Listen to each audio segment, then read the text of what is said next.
Hi everyone, सो हमारा next topic है regenerative cooling. Hindi में इसको कहते हैं पुनर्निवेशी शीतलन। ठीक है, तो सबसे पहले हम इसका डायग्राम देखते हैं, समझते हैं। डायग्राम से फिर आप अपनी लैंग्वेज में इसको एग्जाम में लिख सकते हैं।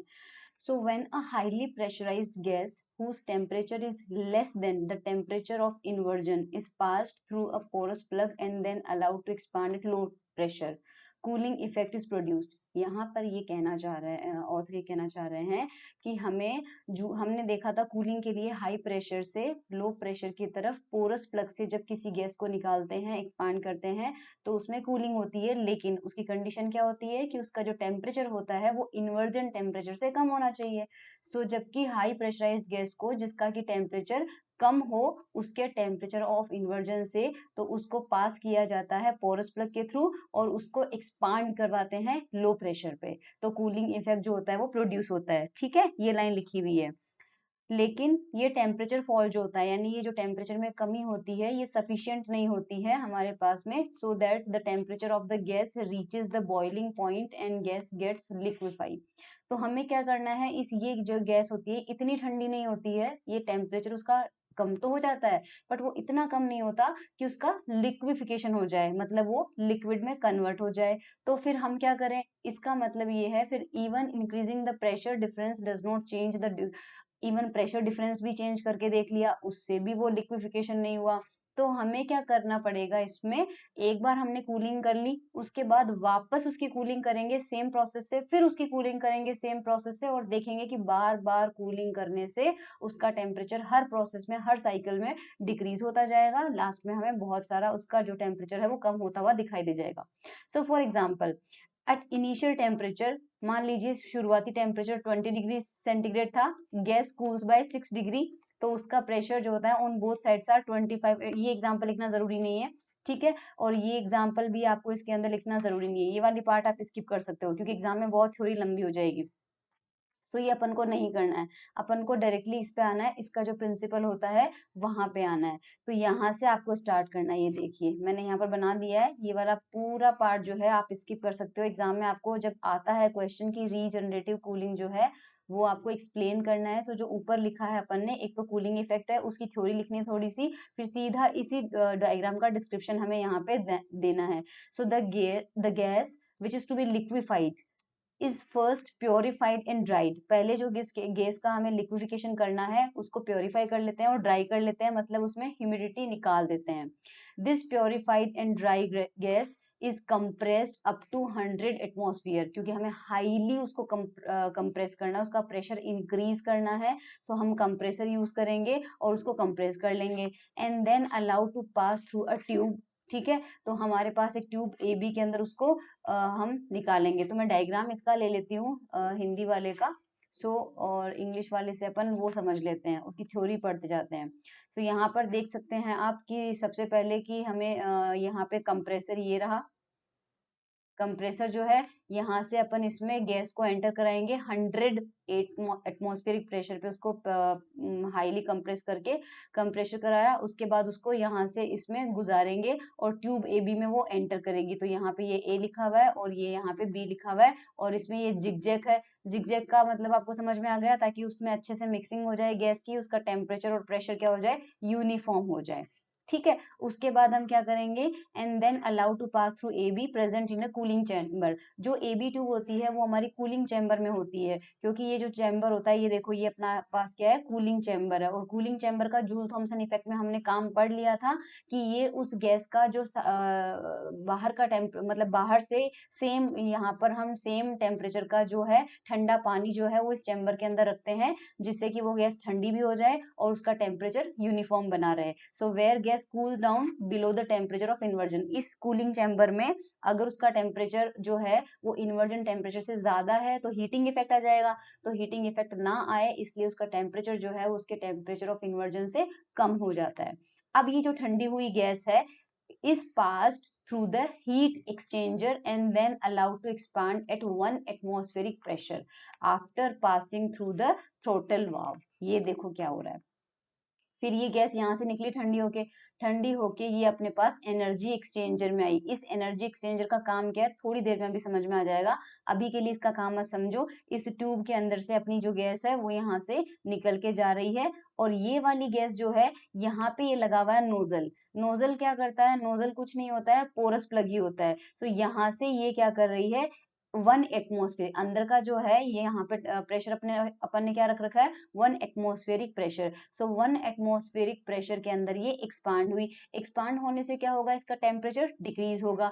टेम्परेचर डिक्रीज होने के बाद में अगर मान लीजिए ये गैस लिक्विफाई नहीं हुई तो वापस इस गैस को हम इधर से भेज देंगे। अब हम जानते हैं कि ट्यूब के अंदर से जो गैस आ रही है वो अभी एक्सपांशन से पहले की गैस है। सो जो ट्यूब के अंदर नोजल से पहले वाली गैस है, मान लीजिए फॉर एग्जांपल मान लीजिए कि जो इस ट्यूब में गैस आ रही है उसका टेम्परेचर है 40 डिग्री सेंटीग्रेड, ठीक है। नोजल के अंदर से एक्सपांड होने के बाद वो ठंडी हो जाएगी, तो टेम्परेचर मान लीजिए यहाँ उसका हो जाता है 30 डिग्री सेंटीग्रेड मान लेते हैं, ठीक है। 30 डिग्री सेंटीग्रेड पर हमारे पास आ गई वो। अब हमारे पास मान लीजिए 30 डिग्री सेंटीग्रेड पर वो गैस लिक्विफाई नहीं हुई, यानी कि उसका लिक्विफिकेशन नहीं हुआ, वो अभी भी गैसियस फॉर्म में है। तो हम उसको नीचे ये जो वाल्व लगा हुआ है इस वाल्व को अपन खोलेंगे नहीं। सो होगा क्या कि वो इस रास्ते से वापस चली जाएगी। अब इस रास्ते से वो वापस जाके किस में जाएगी, एनर्जी एक्सचेंजर में जाएगी।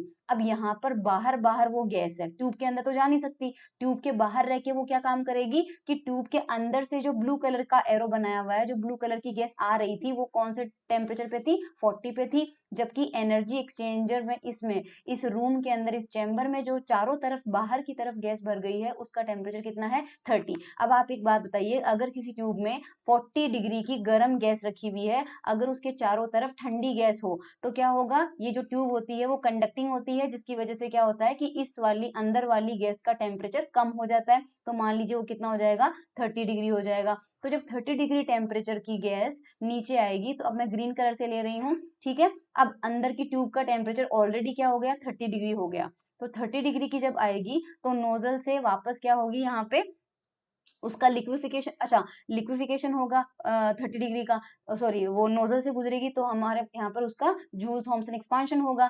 तो अब पहले से ही वो क्या है, 30 डिग्री पे है। तो 30 डिग्री पे होने की वजह से जब नोजल के थ्रू एक्सपांशन होगा तो और टेम्परेचर कम हो जाएगा, कितना हो जाएगा, 20 डिग्री। अब मान लीजिए 20 डिग्री के अंदर भी उसका लिक्विफिकेशन नहीं हुआ, तो फिर से उसको इस रास्ते से भेजो। इस रास्ते से भेजोगे तो बाहर वाले चैम्बर में जो गैस है एनर्जी एक्सचेंजर में वो कितनी है, 20 डिग्री सेंटीग्रेड की है, और ट्यूब के अंदर से आ रही है 30 डिग्री वाली। तो वो जो 30 वाली है वो चारों तरफ 20 डिग्री वाली जो गैस है उसके कांटेक्ट में आके खुद भी कितनी हो जाएगी, 20 डिग्री की हो जाएगी। और 20 डिग्री की होने के बाद फिर से वो नोजल में जाएगी, तो अब मान लीजिए उसका कितना टेम्परेचर हो जाता है, 10 डिग्री हो जाता है। 10 डिग्री होने के बाद मान लीजिए उसका अगर लिक्विफिकेशन हो जाता है, अगर 10 डिग्री होने के बाद 10 डिग्री पे मान लीजिए वो गैस लिक्विड में कन्वर्ट हो जाती है, तो जैसे ही वो पूरी गैस लिक्विड हो जाएगी हम इस वाल्व को ओपन कर देंगे। ओपन करके और जैसे ओपन करेंगे तो सारा का सारा वो जो गैस है वो लिक्विफाई होके हमारे ड्यूअर फ्लास्क के अंदर लिक्विड फॉर्म के अंदर भर जाएगी। और हमें क्या हुआ, गैस को हमने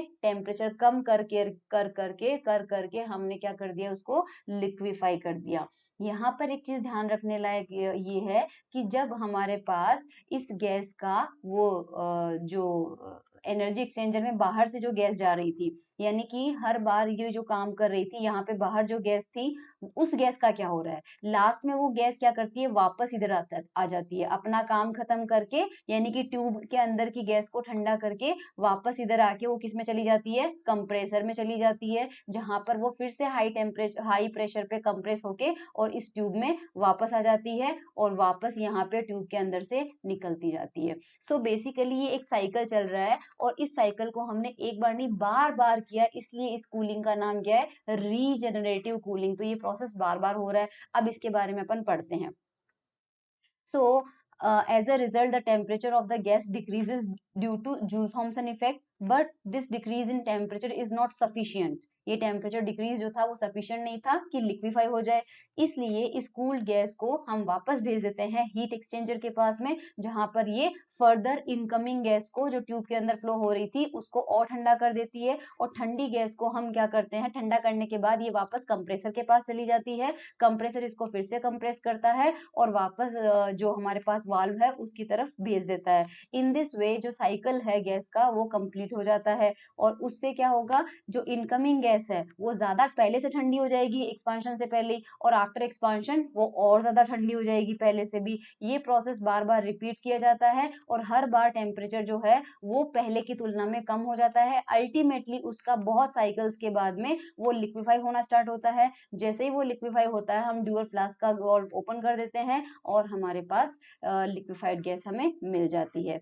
सो यहाँ पर इसमें मैं दिखाना चाहती हूँ हिंदी में आपको कि सबसे पहले आपको ये लिखना है, जो थोड़ी सी थ्योरी पढ़नी है वो, कि जब उस गैसेस जो होती है उनको उसके व्युत्क्रमणीय ताप से कम ताप पर पोरस प्लग में से एक्सपांड किया जाता है तो उसमें कूलिंग होती है, ठीक है। लेकिन ताप में कमी इतनी पर्याप्त नहीं होती है कि वो उसका लिक्विफिकेशन हो जाए, ठीक है। यहाँ पर अपन को लिखना है और दाबांतर में वृद्धि करने से भी कमी नहीं होती है, तो यहाँ से यहाँ तक पहले लिखना है, उसके बाद सीधा आ जाना है इस डायग्राम के एक्सप्लेनेशन पे, ठीक है। सो यहाँ पर अपन का यहाँ से स्टार्ट करना आपको कि जिस गैस को, ये मैं एक मिनट मेरी लाइक फोटो के पीछे जा रहा होगा, जिस गैस को द्रवित करना होता है उसे सबसे पहले कंप्रेसर द्वारा कंप्रेस कर दिया जाता है, फिर शीतल कक्ष में नली ए बी में प्रवाहित करके ठंडा कर दिया जाता है। जब वो शीतल कक्ष में गुजरती है तो इसका ताप व्युत्क्रमण ताप से कम हो जाता है। उसके बाद हीट एक्सचेंजर से गुजार के नोजल में से प्रसारित करते हैं। जूल थॉम्सन प्रभाव होता है जिससे ताप में कमी हो जाती है, लेकिन ताप में कमी इतनी कम नहीं होती है कि वो गैस द्रवित हो जाए।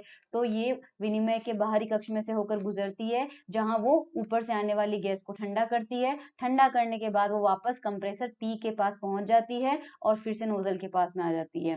उस प्रारंभिक ताप पहले से कम हो जाता है जिसमें उसका ताप और कम हो जाता है। ये प्रक्रिया बार बार दोहराई जाती है जिससे उसमें कूलिंग होती है और हर बार प्रसरण के लिए आने वाली गैस का प्रारंभिक ताप कम हो जाता है। लास्ट में गैस का टेम्परेचर इतना कम हो जाता है कि वो लिक्विफाइड हो जाती है, तो उसे ड्यूअल फ्लास्क में एकत्रित कर लिया जाता है। तो इसके द्वारा सभी गैसों को द्रव अवस्था में बदला जा सकता है। इसमें एक चीज बहुत आती है, पूछी जाती है इसकी एफिशिएंसी के बारे में। तो एफिशिएंसी के बारे में हम ये कहते हैं कि क्योंकि ये किस पे बेस्ड है, जूल थॉम्सन एक्सपांशन पे बेस्ड है, ठीक है। सो हमारे पास जितना भी लिक्विफिकेशन होगा वो सारा का सारा कहाँ पे होगा, कांस्टेंट एंथैल्पी पे होगा। एंथैल्पी कांस्टेंट रहेगी, यानी एक्सपांशन से पहले और एक्सपांशन के बाद में गैस या लिक्विड जो भी है उसकी एंथैल्पी कांस्टेंट रहेगी। So let the enthalpy of 1 gram of gas is, हमारे पास कितना है, HI है, HI शुरुआत में। अब यहाँ पे ध्यान रखना, एक्सपांशन से पहले तो हमारे पास पूरा का पूरा 100% मटेरियल जो है वो किस फॉर्म में है, गैस के फॉर्म में है। तो इनिशियल उसकी एंथैल्पी कितनी है, HI। तो गैस की टोटल एंथैल्पी हमारे पास हो गई HI। और पहली बार में जब हमने एक साइकिल किया, एक साइकिल के बाद में देखो after the expansion through the porous plug, मान लीजिए इसका कुछ हिस्सा जो है वो तो लिक्विड में कन्वर्ट हो गया और कुछ हिस्सा अभी भी गैस फॉर्म में रह गया। तो जितना पार्ट लिक्विड में था वो तो वहीं रह जाएगा और जो गैस में था वो वापस ऊपर की तरफ चला जाएगा। तो हम ये मानते हैं कि मान लीजिए इसका एक्स पार्ट, एक्स हिस्सा लिक्विड में कन्वर्ट हो जाता है, तो 1 माइनस एक्स हिस्सा किस में रहा, गैस फॉर्म में रहा। 1 माइनस एक्स हिस्सा किस में रहा, गैस फॉर्म में रहा, और एक्स हिस्सा किस में रहा, लिक्विड में रहा। तो हमारे पास एंथैल्पी अगर कांस्टेंट करनी है तो हमारे पास टोटल पहले तो जो टोटल एंथैल्पी थी बिफोर एक्सपांशन वो तो केवल गैस की थी, तो इनिशियल एंथैल्पी टोटल कितनी हो जाएगी, HI हो जाएगी। और फाइनल एंथैल्पी में दो कंट्रीब्यूशन होंगे, एक्स पार्ट जो है वो तो लिक्विड है तो उसकी एंथैल्पी कितनी हो जाएगी, मान लीजिए HL जो है वो लिक्विड की एंथैल्पी है तो एक्स हिस्से की तो वो हो जाएगी, प्लस 1 माइनस एक्स पार्ट अभी भी क्या है, गैस है, तो उसकी एंथैल्पी मान लीजिए कितनी है, HF हो जाती है। तो हमारे पास 1 माइनस एक्स और HF हो जाती है और इनिशियल HI है। और यहाँ इसको सॉल्व करके आप x की वैल्यू निकालेंगे तो x पार्ट बता देगा। और x पार्ट कौन किसको रिप्रेजेंट कर रहा था, जितना पार्ट लिक्विड में कन्वर्ट हो गया, और वही इसकी एफिशिएंसी बताएगा क्योंकि x की वैल्यू जितनी ज्यादा होगी उतना ही ज्यादा लिक्विफिकेशन होगा। इसका मतलब उतनी ही ज्यादा हमारे पास कूलिंग ज्यादा हो रही है। सो हमें क्या करना है कि x को बढ़ाना है। अब हमें जाहिर सी बात है एफिशिएंसी को अगर बढ़ाना है तो यहाँ पे हमारे पास कितना, it is clear from this equation that when HI is minimum only then X will be maximum. तो इस HI को कम से कम करना पड़ेगा तो हमारे पास x ज्यादा से ज्यादा होगा। इसलिए हमारे पास जो ये HI है एक तो वो कम होना चाहिए, ठीक है। और रिक्वायरमेंट ऑफ एफिशिएंसी और कोफिशिएंट ऑफ परफॉर्मेंस, इसके लिए एक्स जो है वो ज्यादा से ज्यादा होना चाहिए और एच आई जो है वो कम से कम होना चाहिए। तो एफिशिएंसी जो है उसके बारे में हिंदी में देख लेते हैं। यहाँ पर देख लीजिए कि ये जूल थॉमसन प्रभाव पर आधारित है, इसलिए नियत एंथैल्पी रहती है। तो किसी दाब में सरेंद्र दाब से प्रसरण से पहले एकांक द्रव्यमान हमने लिया है, इसलिए यहाँ पे 1 जो है वो एच आई से मल्टीप्लाई हुआ, बाद में x जो है वो एच एल में प्लस 1 माइनस एक्स जो है वो एच एफ में कन्वर्ट हो गया। सो एकांक द्रव्यमान की गैस की एंथैल्पी एच आई है और हमारे पास बाद में इसका x भाग द्रव अवस्था में परिवर्तित हो जाता है, उसकी एंथैल्पी एच एल हो जाती है, बचा हुआ भाग वापस रीजनरेटिव के लिए ऊपर चला जाता है, उसकी एंथैल्पी एच एफ हो जाती है। और क्योंकि एंथैल्पी कांस्टेंट रहती है तो ये इक्वेशन आएगी, यहाँ से x निकाल लेंगे और x का मान ज्यादा हो इसके लिए एच आई का मान कम से कम होना चाहिए। सो ये था हमारे पास रीजनरेटिव कूलिंग। ठीक है।